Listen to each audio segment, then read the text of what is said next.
বাংলাদেশকে $350 কোটি ঋণ দেবে বিশ্বব্যাংক। প্রধান উপদেষ্টার সঙ্গে প্রেসিডেন্টের বৈঠক। বিনিয়োগে আগ্রহ প্রকাশ চীনা পররাষ্ট্রমন্ত্রীর। জুলাই বিপ্লবে শহীদদের জীবনী পাঠ্য বইয়ে অন্তর্ভুক্তের দাবি স্বজন ও সহযোদ্ধাদের। ইতিহাসের পাতায় লিপিবদ্ধ করা জরুরি, কাজ চলছে জানালো বোর্ড। ডেঙ্গির ভয়াবহ রূপ দেখছে চট্টগ্রাম নগরী। ঝুঁকিতে 60% এলাকা। 25 দিনে 8 জনের মৃত্যু। লক্ষণ দেখা দিলেও পরীক্ষায় আসছে নেগেটিভ। সতর্ক থাকার পরামর্শ।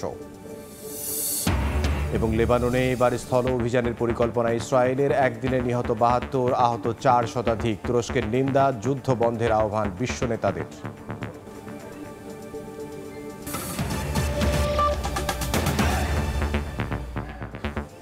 সময় সংবাদের সঙ্গে আছি আমি ইমদাদুল হক। বাংলাদেশকে $3.5 বিলিয়ন ঋণ দেওয়ার ঘোষণা দিয়েছে বিশ্বব্যাংক। অন্তর্বর্তী সরকারের সংস্কার কর্মসূচির সহায়তায় সহজ শর্তে এই ঋণ দেবে সংস্থাটি। নিউ ইয়র্কে প্রধান উপদেষ্টা ডক্টর মোহাম্মদ ইউনূসের সঙ্গে বৈঠকে একথা জানিয়েছে বিশ্বব্যাংকের প্রেসিডেন্ট অজয় বাঞ্জা। এদিকে বাংলাদেশে সোলার প্ল্যান্ট নির্মাণ সহ বিদ্যুৎ, জ্বালানি খাত এবং অবকাঠামো উন্নয়নে বিনিয়োগের আগ্রহ প্রকাশ করেছে চীন। ডক্টর মোহাম্মদ ইউনূসের সঙ্গে আলাদা বৈঠকে তথ্য জানান চীনের পররাষ্ট্রমন্ত্রী ওয়াও ই। নিউ ইয়র্ক থেকে হাসানুজ্জামান সাকির রিপোর্ট। জাতিসংঘের সাধারণ পরিষদের ৭৯তম অধিবেশনের ফাঁকে সাইড লাইনে প্রধান উপদেষ্টা ডক্টর মোহাম্মদ ইউনূসের সাথে সাক্ষাৎ করেন চীনের পররাষ্ট্রমন্ত্রী ওয়াং ই। আধ ঘণ্টা বৈঠকে চীনা পররাষ্ট্রমন্ত্রী অন্তর্বর্তী সরকারের প্রধানের দায়িত্ব নেয়ায় ডক্টর ইউনূসকে অভিনন্দন জানান। বলেন, অধ্যাপক ইউনূস চীনের পুরনো বন্ধু। ২০০৬ সালে ডক্টর ইউনূস যখন শান্তিতে নোবেল পুরস্কার পান তখন তাকে প্রথম অভিনন্দন জানিয়েছিল চীন।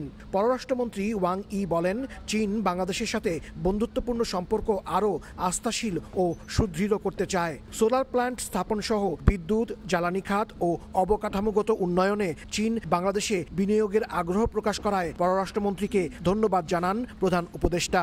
চায়না অনেকগুলো বিষয়ে বাংলাদেশের সাথে ট্রেড বাড়াতে চায়, বাংলাদেশে ইনভেস্টমেন্ট বাড়াতে চায় এবং বাংলাদেশের সাথে তার যে কম্প্রিহেন্সিভ স্ট্র্যাটেজিক যে পার্টনারশিপ আছে এটাকে আরও সুদৃঢ় করতে চায়। পৃথিবীতে চায়না হচ্ছে সোলার প্যানেলে নাম্বার 1 ম্যানুফ্যাকচারার। চায়নার সোলার প্যানেল ফ্যাক্টরিগুলো যদি বাংলাদেশে কোম্পানিগুলো যদি বাংলাদেশে ইনভেস্টমেন্ট করে তো এটা অনেক বড় বিষয়। আজকে ওয়াংই বললেন যে তারা এটাকে খুবই হাই ইম্পর্টেন্স দিচ্ছেন। এর আগে প্রধান উপদেষ্টা ডক্টর মোহাম্মদ ইউনূসের সাথে দেখা করেন বিশ্বব্যাংকের প্রেসিডেন্ট অজয় বাঞ্জা। এ সময় বাংলাদেশ পুনর্গঠনে অন্তর্বর্তী সরকারের নেয়া সংস্কার কর্মসূচির সহায়তায় $3.5 বিলিয়ন বা প্রায় ৪২,০০০ কোটি টাকা সহজ শর্তে ঋণ দেওয়ার ঘোষণা দেন। এর মধ্যে নতুনভাবে দেয়া হচ্ছে প্রায় ২৪,০০০ কোটি টাকা, আর আগের ঋণ সহায়তা থেকে ১৮,০০০ কোটি টাকা সমন্বয় করা হবে বাংলাদেশ পুনর্গঠন সংস্কার খাতে। অজয় বাঙ্গা জানিয়েছেন যে বাংলাদেশকে ওয়ার্ল্ড ব্যাংক $3.5 বিলিয়ন এই অর্থ বছরে দিতে পারবে। এটা অনেক টাকা এই জন্য যে বাংলাদেশের যে লিকুইডিটি সাপোর্ট লাগবে বা বাংলাদেশের যে এই পুরো জিনিসটা $3.5 বিলিয়ন তারা ইনভেস্ট করবেন হচ্ছে বাংলাদেশের রিফর্মকে সাপোর্ট করে। প্রধান উপদেষ্টার সাথে সৌজন্য সাক্ষাৎ করেন যুক্তরাষ্ট্রের বৈদেশিক সাহায্য প্রদানকারী সংস্থা ইউএসএইডের প্রশাসক মিস সামান্তা পাওয়ার। তিনিও বাংলাদেশকে আরও সহায়তা বাড়ানোর প্রতিশ্রুতি দেন।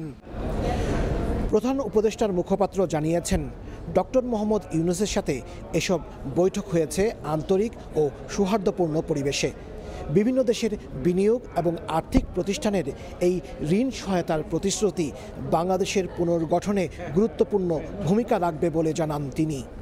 হাসানুজ্জামান সাকি, সময় সংবাদ, জাতিসংঘ সদর দপ্তর, মিডিয়া সেন্টার, নিউ ইয়র্ক। এর আগে পাকিস্তানের প্রধানমন্ত্রী শাহবাজ শরীফের সঙ্গে দ্বিপক্ষীয় বৈঠক করেন অন্তর্বর্তী সরকারের প্রধান উপদেষ্টা ডক্টর মোহাম্মদ ইউনূস।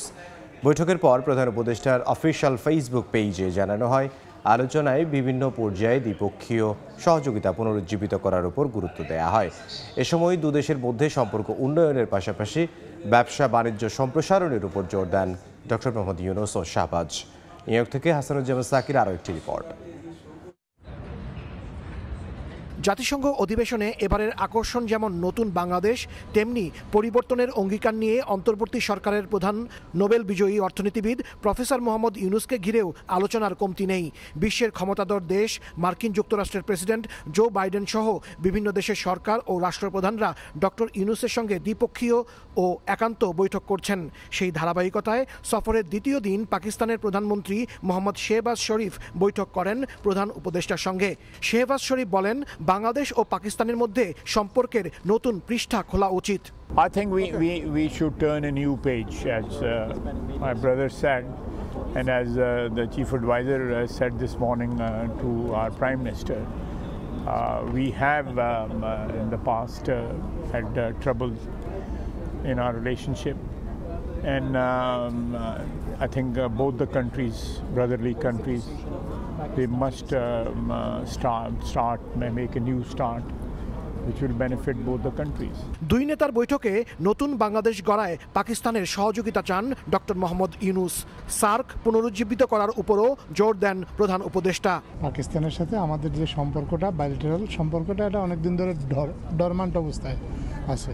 তো এইটাকে রিভাইভ করা, বাইলেটারাল যে কোঅপারেশনের যে ক্ষেত্রগুলো ছিল, এই ক্ষেত্রগুলো পুনরায় চালু করা, অর্থাৎ হচ্ছে পিছনের যে স্থবিরতাটা ছিল, স্থবিরতাটা কাটিয়ে নতুনভাবে একটু বাংলাদেশের সাথে তারা নানা দিক থেকে নানা ফোরামের সম্পর্কটা শুরু করতে চাচ্ছে। বৈঠকে বাংলাদেশ ও পাকিস্তানের মধ্যে ব্যবসা বাণিজ্যের সম্প্রসারণের উপর গুরুত্ব দেন ডক্টর ইউনুস ও শেহবাজ শরীফ। প্রধান উপদেষ্টা ডক্টর মোহাম্মদ ইউনুসের সঙ্গে পাকিস্তানের প্রধানমন্ত্রী শেহবাজ শরীফের এই বৈঠক দুই দেশের সম্পর্কের মধ্যে নতুন মাত্রা যোগ করবে বলে মনে করছেন সংশ্লিষ্টরা। হাসানুজ্জামান সাকি, সময় সংবাদ, জাতিসংঘ সদর দপ্তর, নিউ ইয়র্ক। জাতিসংঘ সাধারণ পরিষদের ৭৯তম অধিবেশনে বাংলাদেশকে পুনর্গঠনের উপর জোর দিয়েছেন প্রধান উপদেষ্টা ডক্টর মোহাম্মদ ইউনুস। এ ব্যাপারে বিশ্ব নেতাদের সহযোগিতা চেয়েছেন তিনি। এদিকে অধিবেশনের ফাঁকে সাইড লাইনে বিভিন্ন বৈঠকে বিগত আওয়ামী লীগ সরকারের সময় বাংলাদেশে গুম, খুন ও বহুল আলোচিত আয়নাঘর সম্পর্কে জানতে চেয়েছে জাতিসংঘ হাই কমিশন সহ আন্তর্জাতিক বিভিন্ন মানবাধিকার প্রতিষ্ঠান। জাতিসংঘ সদর দপ্তর থেকে আহমেদ সালেহিনের রিপোর্ট। ৫ দিনের সফরের দ্বিতীয় দিনে জাতিসংঘে ব্যস্ত সময় কাটিয়েছেন অন্তর্বর্তী সরকারের প্রধান উপদেষ্টা ডক্টর মোহাম্মদ ইউনুস। বিভিন্ন দেশের রাষ্ট্র ও সরকার প্রধানের সাথে দ্বিপাক্ষীয় বৈঠক এবং দাতা ও উন্নয়ন সহযোগী প্রতিষ্ঠানের প্রধানদের সাথে বৈঠকে বাংলাদেশের পুনর্গঠন ও সংস্কার কর্মসূচির উপর জোর দেন তিনি। এই জন্য ডক্টর ইউনুস সবার সহযোগিতা চান। ভঙ্গুর একটা ইকোনমিকে আবার সতেজ করার এখন পুরো দায়িত্বটা হয়েছে ইন্টারিম গভর্নমেন্টের, এবং প্রফেসর ইউনুসের এটা এখন একটা হাই, মানে আমি বলি যে খুবই ইম্পর্টেন্সের একটা জায়গা হচ্ছে যে ইকোনমিকে কিভাবে রিভাইটালাইজ করা যায়। বুধবার জাতিসংঘের সাইডলাইনে সামাজিক ব্যবসা, তারুণ্য ও প্রযুক্তি শীর্ষক এক উচ্চ পর্যায়ের বৈঠকে অংশ নেন ডক্টর ইউনুস। এদিন বৈঠক করেন দক্ষিণ আফ্রিকার প্রেসিডেন্ট সিরিল রামাফোসা ও নেপালের প্রধানমন্ত্রী কেপি শর্মা ওলির সাথে। প্রধান উপদেষ্টার সাথে সৌজন্য সাক্ষাৎ করেন জাতিসংঘ মানবাধিকার high commissioner Volker টার্ক, amnesty international ও কেরি কেনেডি হিউম্যান রাইটস প্রতিষ্ঠানের প্রতিনিধিরা। তারা বাংলাদেশের গুম খুনের তথ্য ও আয়নাঘর সম্পর্কে জানতে চান। ওয়ার্ল্ডের প্রমিনেন্ট যারা হিউম্যান রাইটসের লিডার তারা এসেছিলেন কেরি কেনেডির নেতৃত্বে। ওইখানে অ্যামনেস্টি ইন্টারন্যাশনালের চিফ ছিলেন, সেক্রেটারি জেনারেল ছিলেন, অ্যানিয়াস ক্যালামার্ট ছিলেন। ওইখানে হিউম্যান রাইটসের বিষয়ে আলাপ হয়েছে, বিশেষ করে আয়নাঘরের বিষয়ে যাতে হিউম্যান রাইটস অ্যাক্টিভিস্টরা যাতে আরও ডিটেলস জানতে পারেন সে বিষয়ে কথা হয়েছে। এছাড়াও প্রধান উপদেষ্টা বিল অ্যান্ড মিলিন্ডা গেটস ফাউন্ডেশনের সিইও মার্ক সুজম্যানকে সৌজন্য সাক্ষাৎ দেন। পরে নিউ ইয়র্ক টাইমসের আয়োজনে জলবায়ু শীর্ষক একটি ইভেন্টে বক্তব্য রাখেন ডক্টর ইউনুস। বুধবার সন্ধ্যায় মার্কিন প্রেসিডেন্ট জো বাইডেন ও ফার্স্ট লেডি জিল বাইডেনের আমন্ত্রণে সংবর্ধনা সভা ও নৈশভোজে অংশ নেন প্রধান উপদেষ্টা। জাতিসংঘের সাইডলাইনের বিভিন্ন অনুষ্ঠানে প্রধান উপদেষ্টা ডক্টর মোহাম্মদ ইউনুস বাংলাদেশ পুনর্গঠন ও বিগত সরকারের অপশাসনের বিস্তারিত তুলে ধরেন। নতুন বাংলাদেশের সংস্কারের জন্য চেয়েছেন সবার সহযোগিতা, সেই সাথে বাংলাদেশের তারুণ্যের জয়গান গান বিশ্ব দরবারে। আহমেদ সালেহিন, সময় সংবাদ, নিউ ইয়র্ক, যুক্তরাষ্ট্র। সময় সংবাদে আরও থাকছে। চট্টগ্রাম কাস্টমসে সফটওয়্যার জটিলতা, আমদানি রপ্তানি কার্যক্রম ব্যাহতে চরম ভোগান্তি, জরিমানার সংখ্যা ব্যবসায়ীদের সংকট কাটানোর চেষ্টায় বন্দর কর্তৃপক্ষ। জুলাই বিপ্লবের ঘটনা ও বিপ্লবে আত্মদানকারীদের জীবনী পাঠ্যপুস্তকে অন্তর্ভুক্ত করার দাবি জানিয়েছেন শহীদদের স্বজন, সহপাঠী সহ নানা শ্রেণী পেশার মানুষ। আগামী প্রজন্মকে তরুণদের এই অবদানের কথা জানাতে এই ঘটনা সন্নিবেশ করা জরুরি বলে মনে করেন শিক্ষাবিদরা। আর জুলাই বিপ্লব ও ছাত্র জনতার অভ্যুত্থান বইয়ে তুলে ধরতে কাজ চলছে বলে জানিয়েছে জাতীয় শিক্ষাক্রম ও পাঠ্যপুস্তক বোর্ড। দেয়ালে দেয়ালে গ্রাফিতিতে তাই আঁকা আবু সাইদ আর মীর মুগ্ধর আত্মদানের বীরত্বগাথা। আন্দোলনে যোগ দিয়েছিলেন সারা দেশের নানা শ্রেণী পেশার মানুষ। তাই দেশকে বৈষম্য মুক্ত করতে এই গণজাগরণের ঘটনা পাঠ্যপুস্তকে অন্তর্ভুক্ত করার দাবি শহীদ পরিবারের অনেকের। আত্মত্যাগ সেটা যদি পাঠ্য হয়ে আসে তাহলে আমরা অবশ্যই সবাই সেটাকে সাধুবাদ জানাবো এবং আমরা চাইবো যে এমন কিছু হোক। এটা পরবর্তী প্রজন্মের জন্য পাঠ্য বইয়ে অন্তর্ভুক্ত করে এটা তাদেরকে জানানোর সুযোগ করে দিবেন। আন্দোলনে আত্মোৎসর্গকারী বিশেষত আবু সাইদ ও মীর মুগ্ধর জীবনী বইয়ের পাতায় দেখতে চান শহীদের সহপাঠী ও শিক্ষকরা। যারা আমাদের পরবর্তীতে আসবে তারা নতুন দেশ যে গড়ার যে একটা স্পৃহা, যে একটা ভালো লাগা যে এই রক্তের বিনিময়ে তারা এটা ধরে রাখতে পারবে এবং মানুষ যখন জানবে। ভবিষ্যতে ছাত্রদের কাছে আমাদের এই বার্তাটা পৌঁছে দেওয়ার জন্য শহীদ আবু সাইদকে নিয়ে লেখার অনেক কিছু আছে। পাঠ্যপুস্তক রচনার সঙ্গে যুক্ত বিশেষজ্ঞ ও শিক্ষাবিদরা বলছেন, আগামী প্রজন্মকে তরুণ প্রজন্মের এই সাহসিকতার কথা জানাতে আলোচিত এসব ঘটনা ইতিহাসের পাতায় লিপিবদ্ধ করা জরুরি। সামনে আমাদের যে পাঠ্যপুস্তক প্রণীত হবে সেই পাঠ্যপুস্তকে অবশ্যই আমাদের ইতিহাসের ধারাবাহিকতায় 2024-এর যে ঘটনা এবং সেই ঘটনায় যারা শাহাদাত বরণ করেছেন তাদের অন্তর্ভুক্তিটা এটা একেবারেই আমাদের একটা নৈতিক দায়িত্ব। জুলাই বিপ্লব ও ছাত্র জনতার ত্যাগের বিষয়ে পাঠ্যপুস্তকে তুলে ধরতে কাজ চলছে বলে জানিয়েছে জাতীয় শিক্ষাক্রম ও পাঠ্যপুস্তক বোর্ড। জুলাইয়ের যে ছাত্র নাগরিক বা ছাত্র গণ অভ্যুত্থান যেটা হলো তার একটা রিফ্লেকশন আমাদের কোনো কন্টেন্টে দেওয়া যায় কিনা আমরা চেষ্টা করব। পাঠ্যতালিকার কোন বিষয়ে এই ঘটনা অন্তর্ভুক্ত হতে পারে তা পাঠ্যপুস্তক বিশেষজ্ঞ সহ সংশ্লিষ্ট অংশীজনের সঙ্গে আলোচনা করে সিদ্ধান্ত নেওয়া হবে বলে জানিয়েছে বোর্ড। বর্তমান অন্তর্বর্তীকালীন সরকার। শাকির আহমেদ, সময় সংবাদ, ঢাকা। চট্টগ্রামে ভয়াবহ রূপ নিচ্ছে ডেঙ্গি। গত 8 মাসের রেকর্ড ছাড়িয়ে শুধু চলতি মাসের 25 দিনেই আক্রান্ত হয়েছেন অন্তত 700 আর মারা গেছেন 8 জন। ডেঙ্গি ঝুঁকিতে রয়েছে নগরীর 60% এলাকা। চিকিৎসকরা বলছেন, পরীক্ষায় নেগেটিভ রিপোর্ট আসলেও পরে অনেকেই ডেঙ্গিতে আক্রান্ত হচ্ছেন। প্রতিরোধে স্থানীয় সরকার মন্ত্রণালয় সিটি কর্পোরেশনকে 10টি নির্দেশনা দিয়েছে। অনেক বিশ্বাসের ক্যামেরায় শফিকুল আলমের রিপোর্ট। চট্টগ্রামে ভয়াবহ রূপ নিচ্ছে ডেঙ্গি। গত 8 মাসের রেকর্ড ছাড়িয়ে শুধু চলতি মাসের 25 দিনেই আক্রান্ত হয়েছেন অন্তত 700 আর মারা গেছেন 8 জন। ডেঙ্গি ঝুঁকিতে রয়েছে নগরীর 60% এলাকা। চিকিৎসকরা বলছেন, পরীক্ষায় নেগেটিভ রিপোর্ট আসলেও পরে অনেকেই ডেঙ্গিতে আক্রান্ত হচ্ছেন।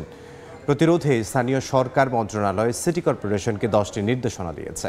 অনেক বিশ্বাসের ক্যামেরায় শফিকুল আলমের রিপোর্ট।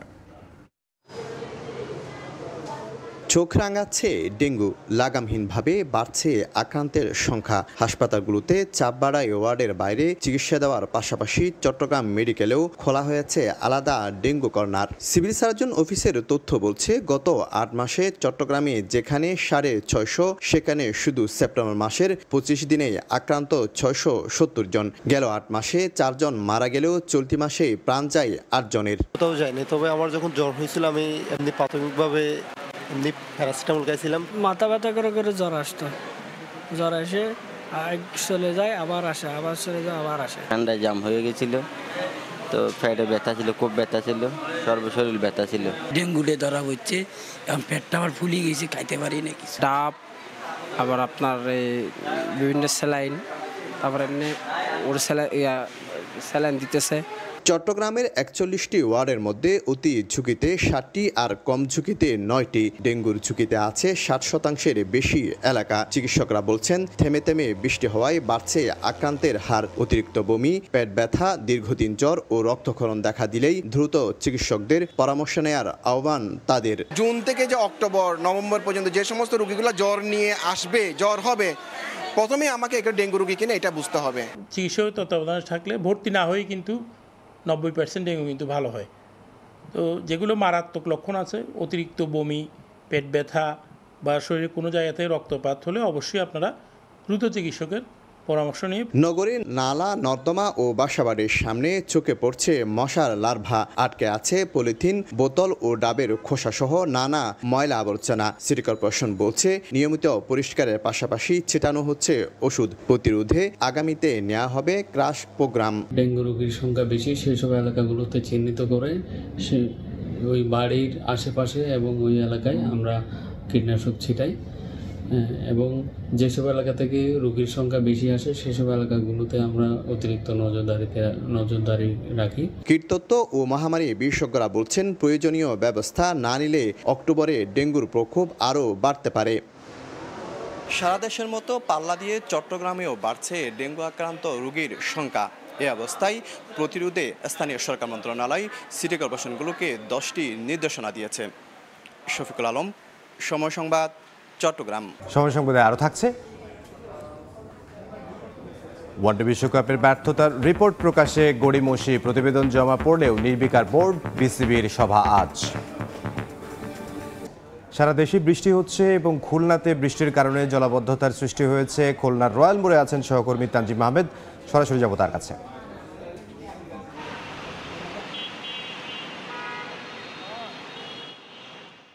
নগরীর অন্যতম প্রাণকেন্দ্র রয়্যাল মোড় এলাকায় এখন নদী পাড়ের অনুভূতি, অর্থাৎ সকাল থেকেই যে বৃষ্টি, সেই বৃষ্টিতে নগরীর রয়্যাল মোড়, পিটিআই মোড়, টুটপাড়া সহ বিভিন্ন সড়ক আসলে পানিতে প্লাবিত রয়েছে এবং জলাবদ্ধতার সৃষ্টি হয়েছে। এই মুহূর্তে আমরা যে রয়্যাল মোড় এলাকা রয়েছে সেখানে দেখছি সকাল 10টার পর থেকেই যে বৃষ্টি 1 ঘন্টার মধ্যে এই এলাকাটি তলিয়ে যায়। যদিও এখন পানি কিছুটা নেমেছে, তবে এটি এখনও প্রায় হাঁটু সমান বলতে হবে, এবং এর মধ্যে থেকে কিন্তু আসলে ভোগান্তির চরমে পৌঁছেছে নগরবাসী, যারা এই পথটি আসলে ব্যবহার করছেন। শুধু এই পথটি নয়, আশেপাশে যে স্যার হাসান আহমেদ সড়ক, শামসুর রহমান রোড, শান্তিধাম মোড় সহ যে বিস্তীর্ণ এলাকা, একই সাথে সোনাডাঙ্গা এলাকার কয়েকটি এলাকা এবং বাস্তুহারা কলোনি, বিভিন্ন জায়গায় কিন্তু পানিবদ্ধ হয়ে পড়েছে এই যে মাত্র 1 ঘন্টার বৃষ্টিতে। এর ফলে নগরীর বিভিন্ন যারা যাতায়াতে বেরিয়েছেন নিত্যদিনের কাজে, সেই সব আমরা বিভিন্ন যানবাহনকে একদম সড়কের মাঝে বিকল হয়ে পড়ে থাকতে দেখেছি, সেগুলিকে আসলে ঠেলে সরিয়ে নিতে হয়েছে। পাশাপাশি যারা সাধারণ যাতায়াতকারী রয়েছেন, শিক্ষার্থী রয়েছেন, সাধারণ মানুষ রয়েছেন, তারা কিন্তু বলছেন এই যে সুযোগ, এই সুযোগে ভাড়াও কয়েক গুণ বেড়ে গেছে। যে একদিকে যানবাহন পাওয়া যাচ্ছে না, অপরদিকে যে যানবাহন রয়েছে সেখানে নির্দিষ্ট গন্তব্যে পৌঁছাতে দ্বিগুণ ভাড়া বহন করতে হচ্ছে। একই সাথে একটু জানিয়ে রাখতে চাই, এই যে খুলনা নগরী, সেখানে কিন্তু ড্রেনেজ ব্যবস্থা উন্নয়নের জন্য শত শত কোটি টাকার খরচ করা হয়েছে, ব্যয় করা হয়েছে, প্রকল্প নেওয়া হয়েছে। যে প্রকল্প 823 কোটি টাকার ব্যয়ে 18-19 সালে যে একটি প্রকল্প নেওয়া হয়, সেখান থেকে এখন পর্যন্ত 350 কোটি টাকার বেশি কিন্তু ব্যয় করা হয়েছে। কিন্তু সেই এত কোটি টাকা ব্যয় করার পরেও খুলনা নগরীর যে কাঙ্ক্ষিত জলাবদ্ধতার সমস্যার সমাধান, সেটি কিন্তু নগরবাসী এখনও পায়নি। এবং এটি কিন্তু আসলে যারা রয়েছেন এখানে, যারা সংশ্লিষ্ট রয়েছেন, তারা বলছেন দীর্ঘ যে শত শত কোটি টাকার প্রকল্প লুটপাটের জন্যই কিন্তু আসলে এত কোটি টাকার প্রকল্প, এত শত কোটি টাকা খরচ করার পরেও কাঙ্ক্ষিত যে সমাধান সেটি মিলছে না। এর ফলে নগরবাসী তারা কিন্তু ক্ষুব্ধ প্রতিক্রিয়া প্রকাশ করছেন। তারা বলছেন যেন এই যে নগরী এবং এই নগরীকে আসলে সাধারণ মানুষের যাপিত জীবন একটু স্বাচ্ছন্দ্যের দিকে আনতে এবং ভোগান্তি নিরসনের জন্য সবচেয়ে গুরুত্বপূর্ণ যেসব কাজ রয়েছে তার মধ্যে জলাবদ্ধতা নিরসন একটি গুরুত্বপূর্ণ ভূমিকা। এবং বলছে যে ড্রেনেজ ব্যবস্থা রয়েছে, সেই ড্রেনেজ ব্যবস্থা আছে অপরিকল্পিত, এবং অপরিকল্পিত উন্নয়নের মাসুল দিতে হচ্ছে খুলনাবাসীকে। এবং এই যে অপরিকল্পিত উন্নয়নের মাসুল, সেটি তারা প্রতিনিধিত্ব দিচ্ছেন, অর্থাৎ আর্থিক ক্ষতি থেকে শুরু করে শারীরিক ক্ষতি, সব ধরনের ক্ষতির মুখে তাদের অনবরত পড়তে হচ্ছে। এবং সামান্য বৃষ্টিতে যে জলাবদ্ধতা সৃষ্টি হয় খুলনা নগরে, তা থেকে কিন্তু খুলনাবাসী পরিত্রাণ পেয়েছেন। তো খুলনায় সকালের বৃষ্টিতে বিভিন্ন এলাকায় জলাবদ্ধতা হয়ে পড়া যে চিত্র, আমার কাছে এই ছিল সর্বশেষ।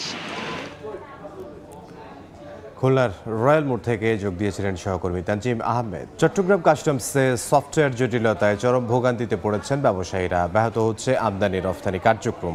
অনেক বিশ্বাসের ক্যামেরায় বিস্তারিত জানাচ্ছেন ফেরদৌস লিপি। আমদানি রফতানি পণ্য চালানের নথি দাখিলের জন্য চট্টগ্রাম কাস্টমসে রাজস্ব কর্মকর্তাদের টেবিলে টেবিলে উপচে পড়া ভিড় সিএনএফ এজেন্টদের। ঘন্টার পর ঘন্টা অপেক্ষা করে আইজিএম চেক করতে পারলেও কম্পিউটার থেকে সার্ভার জটিলতার কারণে পণ্য চালানের অ্যাসেসমেন্ট সম্ভব হচ্ছে না। এতে চরম ভোগান্তিতে পড়তে হচ্ছে তাদের।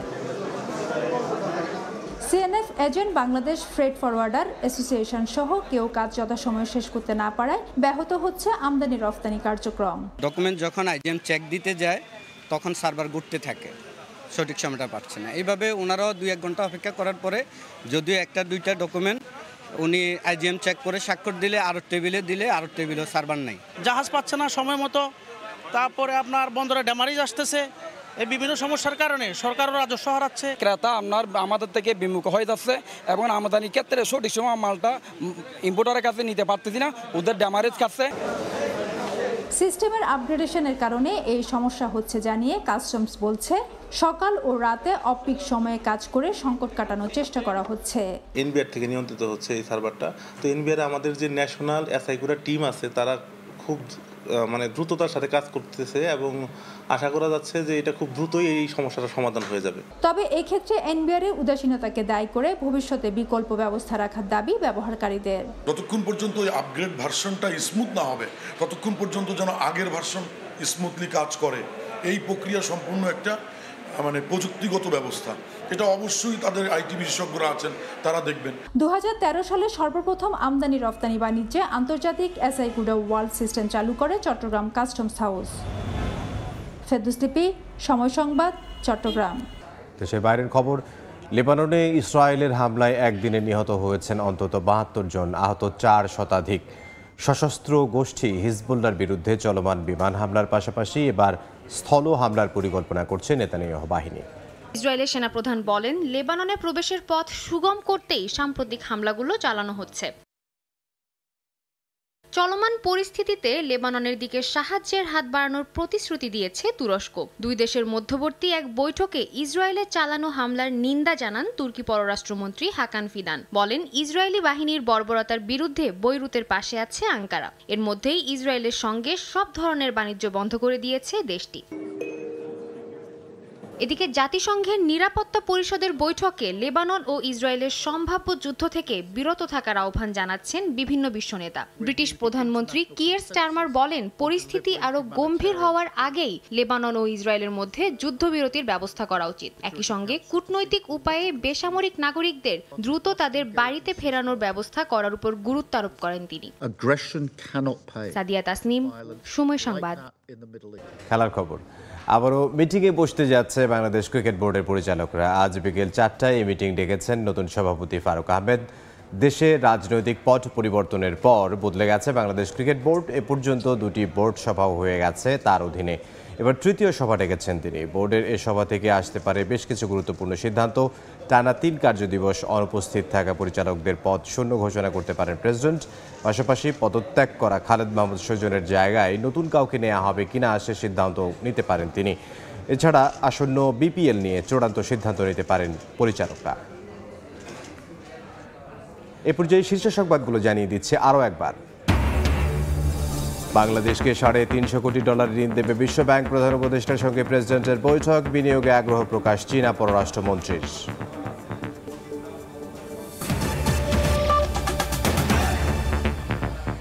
এই ছিল সময় সংবাদের, সঙ্গে থাকুন সময়ের।